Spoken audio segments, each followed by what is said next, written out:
What's going on, my good gossiping girlfriends? It is your gossiping girlfriend, Nikki, and y'all know I love some gossip. So let's just talk about how with Martha's Vineyard Summer House, there are absolutely no resolutions whatsoever. So y'all go ahead to like, share, and subscribe, and make sure you get yourself a good drink because we're about to get all into it. I'll see y'all in a minute.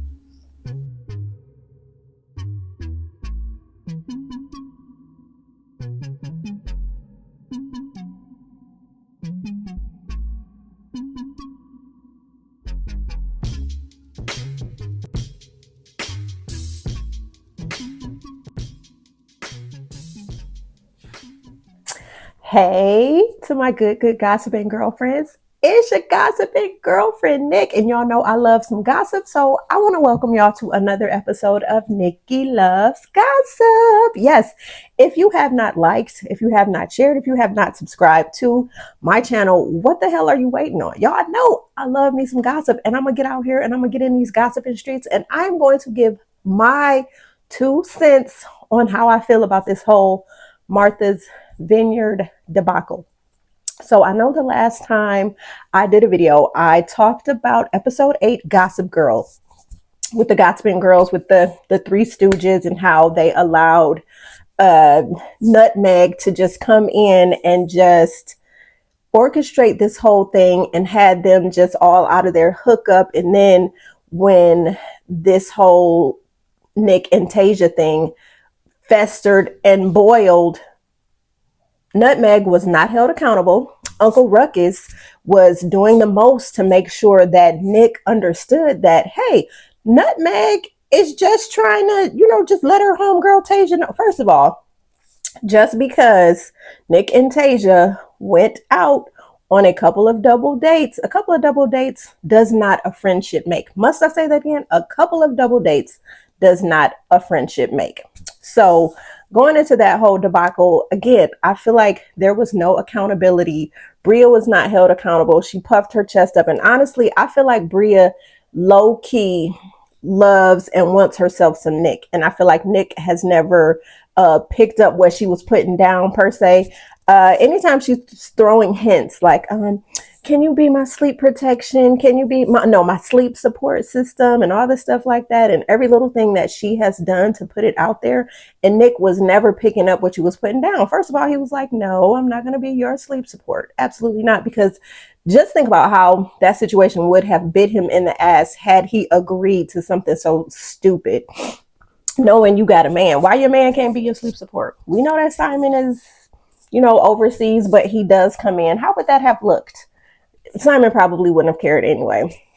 But still, that whole situation was just team too much. And then Shanice, again, you always coochie popping, always got your titties out in everybody's face. And then you have the audacity and the unmitigated gall to flap your gums and to mention about Nick being handsy when you have never asked any of the housemates permission if they minded if you coochie popped and you had your titties out. You've never asked. You've always assumed. And y'all know when you assume, you're making an ass out of yourself. And Shanice, you have done nothing.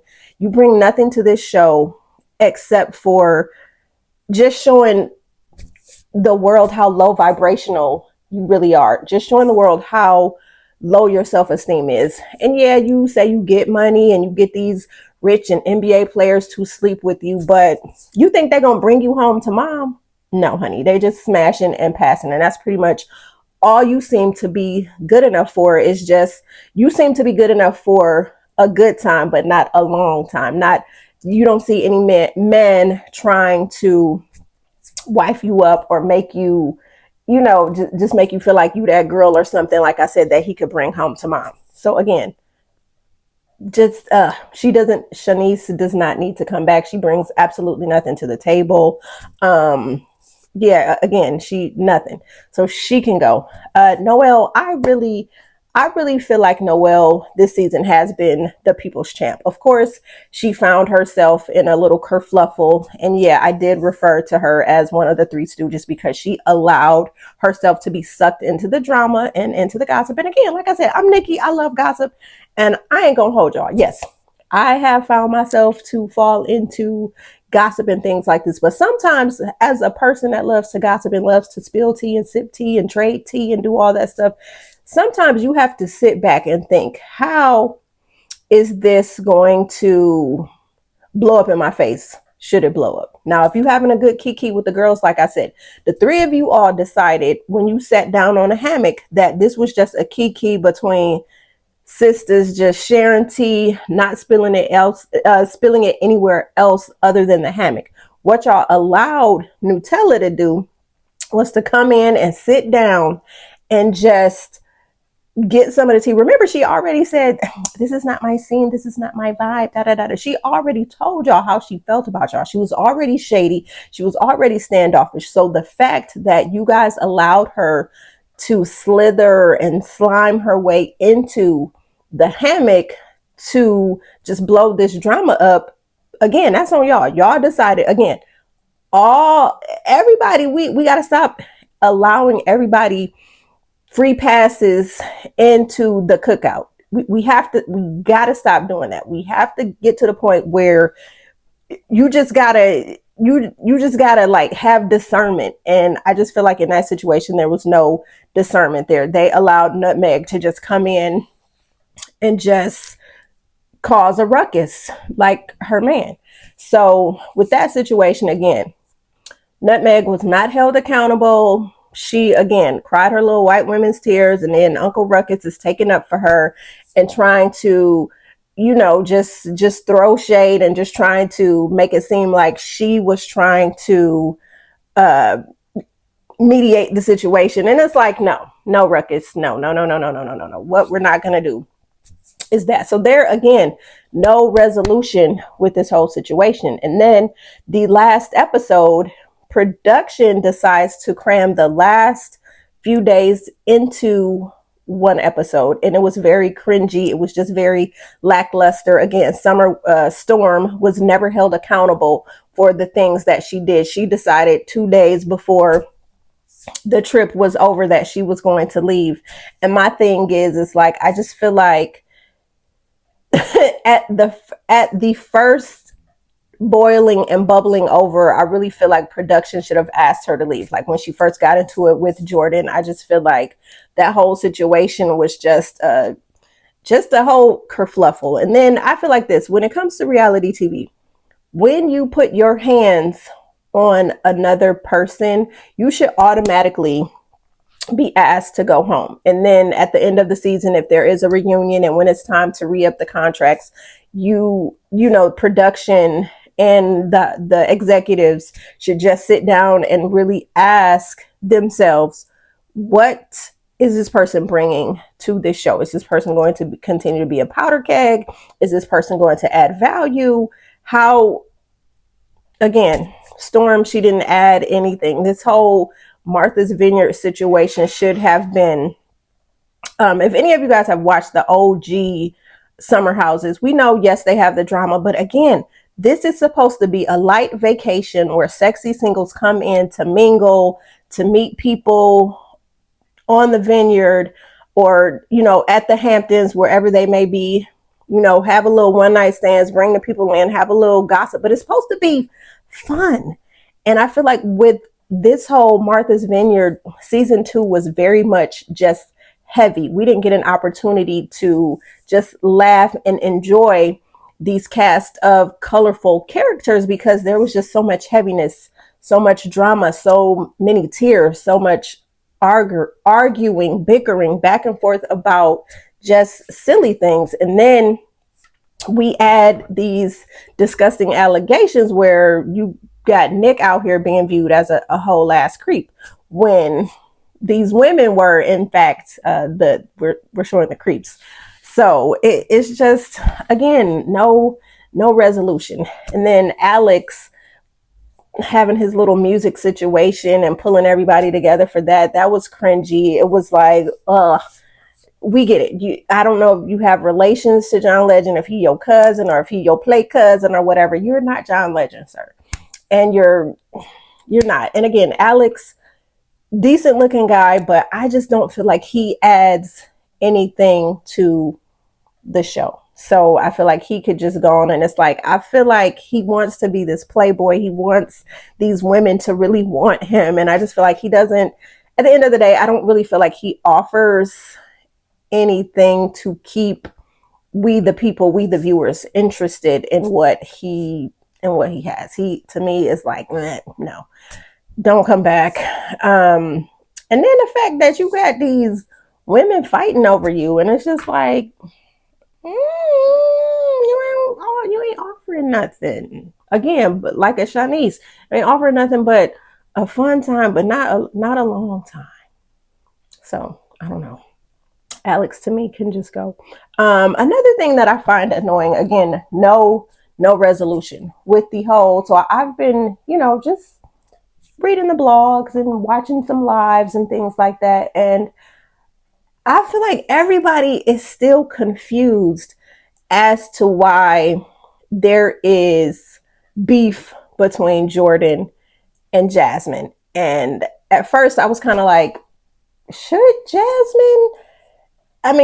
be beef? Should Jordan feel a certain kind of way towards her sister cousin? And I'm thinking, yes, she really should. And people, you guys need to open your eyes. Remember, during season 1, Jasmine was in this, as newlyweds do. Now, I'm not gonna lie. We as newlyweds, we are in this love bubble, and we feel like if we have single friends, that they need to join and form their own love bubble. And we feel like we can just play Cupid or talk to them about, hey, you don't want to spend the rest of your life alone, and you need somebody, and you need, you just don't want to be by yourself for the rest of your life, and you need to start dating more, and you need to start putting yourself out there more. And it's like, mind your business. Just because you're married, and Jasmine, I have to say this, not happily. Now the cameras, everybody can say, oh, well, how production, they manipulate clips and they did. No, we saw Silas be very rude and very disrespectful to you on many occasions, and you can go ahead, and because that's your husband and you have every right to defend your husband, and you can say what you want to say. But we the people know that a leopard does not change its spots. We saw that man straight up just disrespect you, scold you like a kid, dismiss you so many times that it was not even funny. Your whole marriage was on display, and I feel like you trying to be judgmental of your single friends and wanting them to be in a marriage, but when the example they have to see is your husband getting upset with you because you didn't cook him breakfast, or you didn't iron his shirt, or you're not holding up to your wifely duties, like, ew.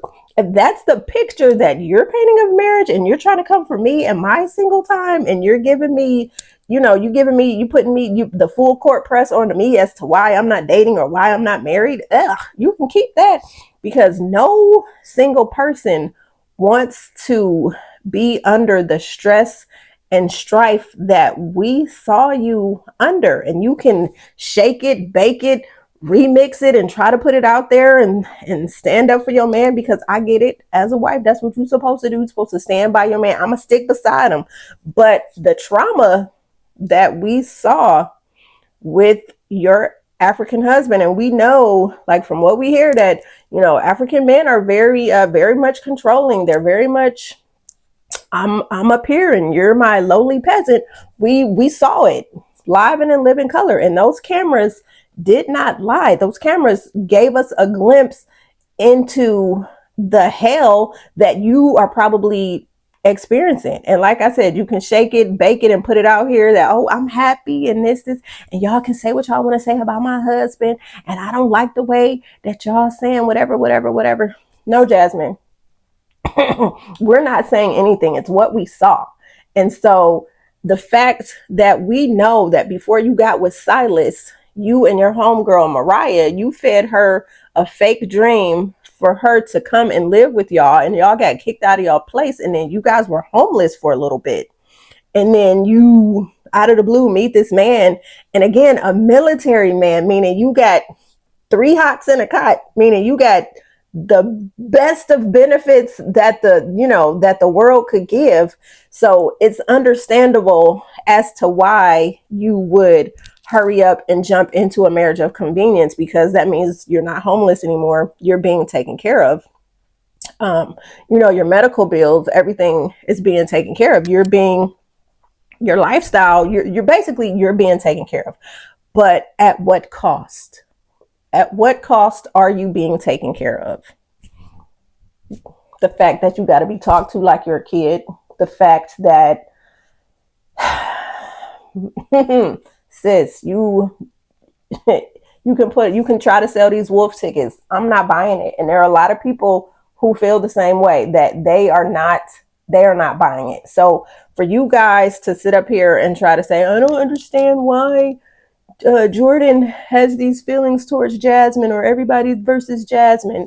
Jasmine, you put it out there when you came in. You had set yourself up on this pedestal that by you being a married person, you were seeing yourself as, you were looking at your friends as being lesser than, because you feel like they're not on the same level as you, because you happen to be married, and they happen not to be married. They're happy in their singleness. They are still in their sense of self-discovery and learning what it is they like and learning what they don't like. And they're learning what deal breakers are, where you probably just rushed into this thing with this man telling you, oh, baby, I love you. I'm going to take care of you, and da, da, da, da, da, da, da, da. And then you not really knowing who Silas was, because it was, during COVID.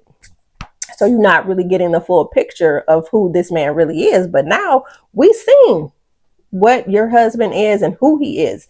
And it's giving very much controlling. It's giving very much like, run, run, run. But now it's like, you really can't run because you just had this man's baby. So it is what it is. Again, you can sell these wolf tickets to us if you want to. So in this season 2, we got an opportunity to see a different side of Jasmine. But again, Jasmine to me was not bringing anything to the table. It was just like, okay, Silas is not there, so what are you going to give? We could not see the real Jasmine that her friends knew when they all worked at the Bunny Ranch, because again, Silas was probably under mindset like, you know what, you're going out to the Vineyard, but I don't want you to have a good time because I'm not there, and I won't be able to dictate how you act, and I won't be able to keep my finger on you. So what I am going to do, I'm going to put a baby inside you, so you can't kick it with your girls. You ain't twerking nowhere. You're not drinking. You're not doing anything. You are not going out to have a fun time. So for me, I just feel like Jasmine was just offering very much like wet blanket, and it, again, just not adding anything to the show. So again, with her and Jordan and Preston, it's just like, and again, we've seen Preston do his press tour run, and he's being interviewed by a lot of our fellow YouTube vloggers and bloggers. And so basically Preston was just telling us that, hey, this is not, reality TV is very much not what we think it is. So Preston let it be known that he and Silas are line brothers, and he met Jasmine, of course, through Silas. So it wasn't like he and Jasmine was like this, and it wasn't very much so like he and Silas were like this. It just so happens that they share a bond, and they pledged the same frat. They pledged the same frat. They crossed at the same time, and he said they were close, but not really like whatever. And I get it. Depending on how many people you pledge with, you're not going to be that close to everybody. So again, I can see how, Preston is saying that he and Jasmine it's like we cool, but it's like she's not one of my like people in my inner circle, and I totally get that.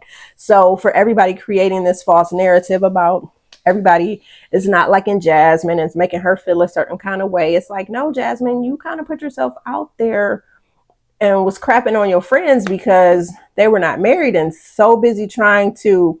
Also, again, every time everybody was out to eat, it's like you feel like you have to control the conversation. It's like people just can't go out to eat and just naturally have a conversation. It's like you have to do something to be an icebreaker and start trying to tap into people's feelings. And it was very much giving like, okay, I'm married. I have all the answers. I can counsel you on whatever it is, you single people. You know what I'm saying? That's very much what it was giving. Like every time we go out to eat, we don't need you to be the icebreaker. We all can just go and just have a good time and just chillax, and wherever the conversation and the drinks flow and lead us to, that is just, what it is. So again, like I said, everybody with this Jasmine and Jordan type debacle, I feel like this is why Jordan feels the way that she feels towards her sister cousin, and why Jordan was so standoffish and it's like, I don't know what Jasmine I'm getting, because again, it's not single bunny ranch, let's have a good ass twerking time, Jasmine. This person is very much uptight. She's very much submissive to the wrong man. And I'm not even going to say Jasmine is in her soft girl era, because I feel like now, because the people have come at her about Silas, she is very much giving us a PR version of who she is and what her life is like, and motherhood is amazing, and da da da da da da da da, and trying to paint this picture of who her husband is when we see clear as day who her husband is. And honestly, I just feel like Jasmine and Silas can go. They don't need to come back, because I feel like if there is a season 3, as we already know, they put it on pause. I feel like Jasmine and Silas are not going to offer us anything. It's just going to be more of him yelling at her, him talking about how she is as a mom and probably be degrading her, and them trying to like run the house and be the parental figures of the house, like how they were kind of season 1. It's just very much giving dictatorship, and I just feel like we don't care. And it's like, again, you guys don't, it's not offering anything. If anything, put Jasmine and Silas on maybe New York Housewives, and he can go deal with the new cast of Real Housewives of New York and put them on there.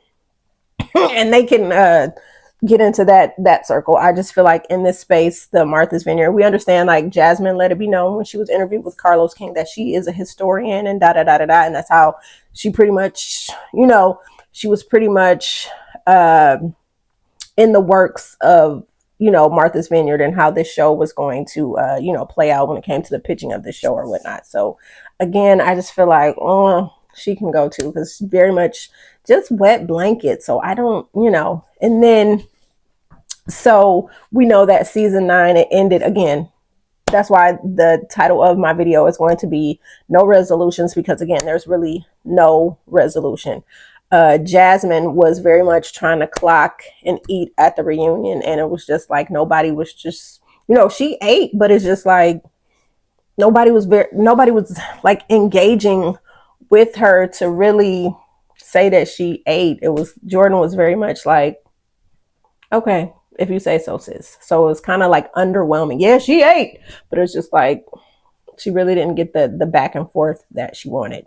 Now, Noelle and if I'm jumping around a bit, I am, because it's just like, again, the season finale didn't give us anything that I feel like production hit Milo for a few minutes to cause some drama. Yeah, it didn't give us anything. It gave us Summer leaving early, Noelle not saying goodbye to Summer, no resolution with the Nick and Uncle Ruckus and Neutrogena situation. It was, we got nothing.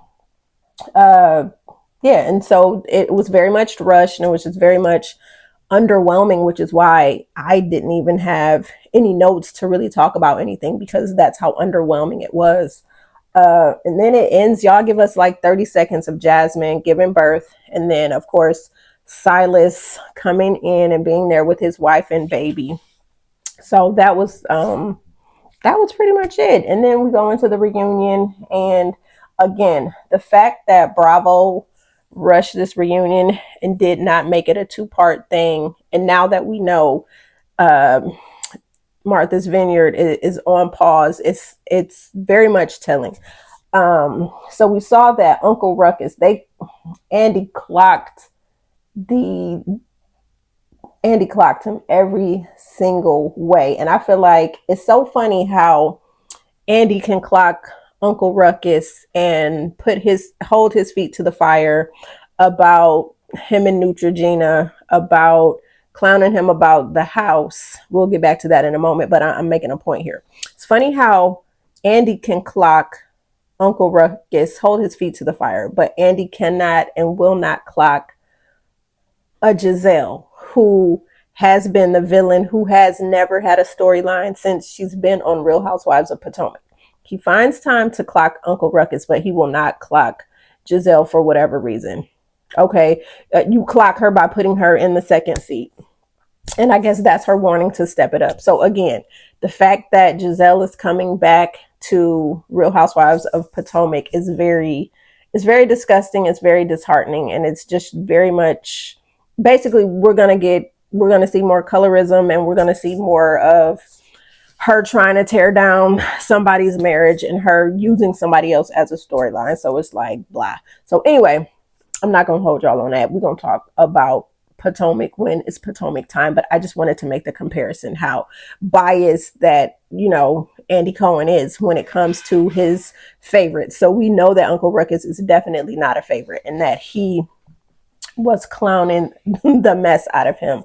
And again, Ruckus, the fact that you already let it be known during season 1 that your mom is white and that you've grown up in just a non-Black household and that you don't know anything about Black culture, and the fact that producers thought that it would be a vibe to bring you in this house, and then this show is supposed to be about Black excellence and about young Black influential people moving and shaking in this world, and the fact that you bring this, again, all skin folk ain't our kin folk. So the fact that y'all brought Ruckus into this house and his peers have to educate him on what it means to be Black, and the fact that he has not grasped anything that they have put down, and then you bring in this non-Black woman, Nutmeg Neutrogena, you bring her in, and she is giving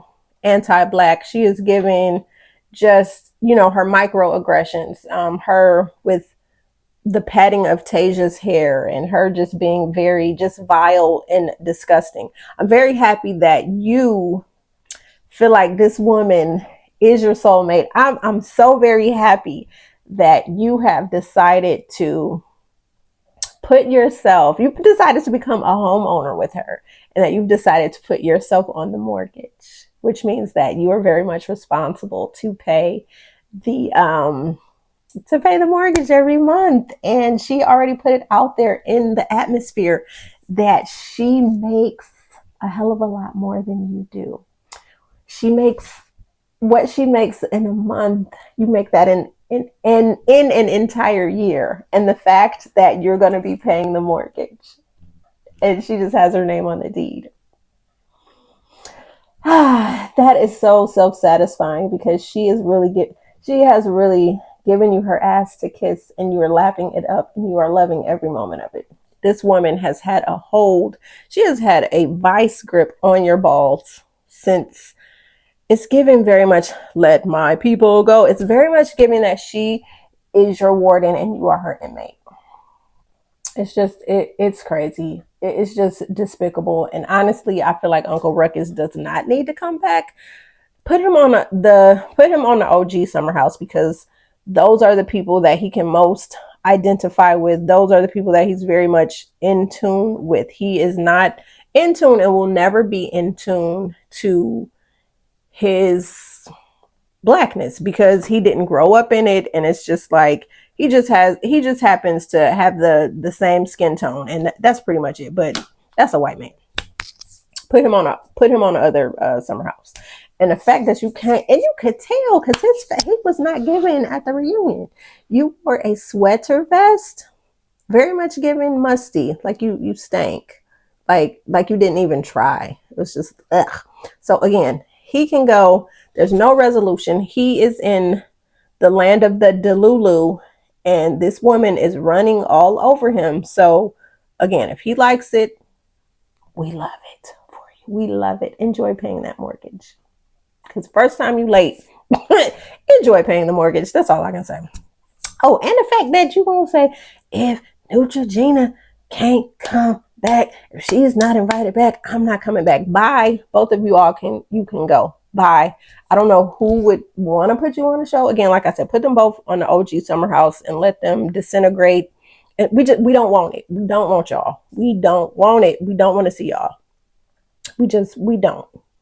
We don't. We don't. You've been despicable, disgusting, and just disgraceful. Like, ugh, we don't want it. So during the reunion, there, again, no resolutions. There were so many things that they could have gone deeper into, but they just did not. And it was very much cliffhanger, lackluster, underwhelming. We did see Noelle clocked at the reunion. Noelle just, and a lot of people were saying, well, she came in a little too hot. She should have, because she's fighting. She came to work, like Dr. Heavenly said. She clocked in. So it's like she came in, she brought that heat, she brought that fire when it came to Storm, and basically let us know that ain't no love lost. We can be cordial. That's it. Also, I'm not sure if you guys caught her interview with Kempire. My good Greek sis dropped some serious tea where she let it be known that Summer Storm is rude, that she tried to fight her and Bria at the next game the cast was invited to. It's like, girl. And the fact that when Summer Storm pushed her, she wanted to push her back, but production was protecting Summer Storm. And it's just like, are y'all serious? Like, y'all really let this woman put her hands not just on Noelle. She was just really it was just a triggering season just to watch. And I just feel like Summer can just go. She, again, another waste of space. She can go. She needs to go to therapy. I don't know. And the fact that Bravo is putting the show on pause, one or two things could happen. I also saw that they are doing a casting call. So I'm not sure. Maybe this casting call is letting us know that they are flirting with the idea of bringing it back. But for now, they're going to put it on pause because they need to get some sexy. I'm going to say this. Give us some sexy Black singles who are ready to mingle with the locals on the Vineyard. We want to see a fun season. We want to see happy. We want to see, we want a little bit of drama, but we just want to see sexy people having a good ass time on vacation. We want it to be light. We want it to be fun. We want to see the excursions that they go on. We don't always want to see, we do want to see the little arguments and whatnot, but we don't want every episode being an argument or being too heavy. And that's very much what this season was giving. It was giving us very heavy. It was just heavy. And it was kind of like on Sunday nights, do I want to watch this or should I just wait till Monday to catch it on Peacock, honestly? And then you can already tell that Bravo really didn't give two shits about this show because it was never advertised. The ratings were very low. The cast had to scrape money together for their premiere party. They had to add money to it. Like, Bravo didn't cut them a full check, like basically how they do all their other shows that they know are the money makers, that they will put money into whatever the cast wants. They will accommodate and just go out and do it. And so, they said this, they had to beg and plead for them to have a premiere party. And Bravo just did not do a good job. And I'm going to be honest, I just feel like Bravo is basically showing us who they are when it comes to shows full of people that look like Black people. Let's just put it out there. I'm not sugarcoating anything. I just feel like when it comes to shows with Black people, they will do the bare minimum, if that. So again, y'all, I said I wasn't gonna hold y'all because it really wasn't much to really go into. You know, like how I have my notes and I'm reading through and I'm talking about. It was nothing to talk about. It was basically just no resolutions whatsoever. Fake apologies were given, especially to Nick, with the ladies coming for him and saying all these things. Honestly, I feel like Nick should definitely come back. However, Nick, you need to cut Bria off. You need to cut Ruckus off, and you need to cut Neutrogena off as well. Those people have been a hindrance to you. You've rode for them. You gone in for them, and they in turn have given you their ass to kiss. So I just feel like you need to just cut them off and just be done with them, because friends don't do that. Friends do not try to tarnish your character, because by them doing this, it's like, and we get it, this is a show. However, this is also this man's life and his livelihood. So for you to make insinuations that he is too handsy, people will take that narrative, run with it, and they will spin it into something that is just disgusting, which means it could just be a detriment to him trying to get a job or him trying to further his career, or also with his marathons. They could be like, ew, we don't want you to run because you might touch on the women or the people. You know, it's like, it's just a lot when y'all put people out there. And so a lot of people are talking about, oh, Nick looks kind of thin at don't put that out in the atmosphere on that man. That man is physically fit. That man runs. He has a runner's body. And anybody that knows how runners look, first of all, runners have, their body mass is, they're very lean. They don't really, if they don't lift, they don't have much muscle, but they're just very lean. And so they're going to look very thin, but they're very much healthy. And they're very much, because, hey, if you think about it, if you're running 26 miles in these marathons, like, how big would you really be when you're burning off hella calories? So no, Nick looked great. The reunion fashions, everybody was kind of given a mirror. Ruckus was not given. He was given musty funky. Alex was giving us his Sunday's Easter best. Summer's face card. Now, I'm gonna say, Summer Storm, your face card will never decline. Looks beautiful. Noelle looked gorgeous. Jasmine, did not like the hair on you. That blonde, I feel like it washed you out because you have blonde undertones in your skin. I just feel like they could have given her a darker blonde. And honestly, I don't like Jasmine with long hair. I think the way her face is shaped, she should most definitely, almost like the wig that she wore when she was being interviewed with Carlos King, she needs something like that will accentuate her cheekbones and her chin. Who else? Bria. Don't bring, that's another thing. Please don't bring Bria back. She does not offer us anything. She is a Hellcat, Hellraiser. She is a pot stirrer, shit starter. Don't bring her back. Don't bring her back. Who else? What else? Again, with the show being on pause, we need just more fun, sexy singles. We don't need the heaviness. We don't need the drama. So that being said, I'm going to let you guys know who I think should come back. I feel like Noelle should come back. I feel like Nick should come back. Preston, I feel like, he could come back. He was okay, because he's pretty much has been dubbed the voice of reason. So I feel like he could definitely come back. Honestly, I feel like those three should definitely come back, and they need to get another cast outside of those three.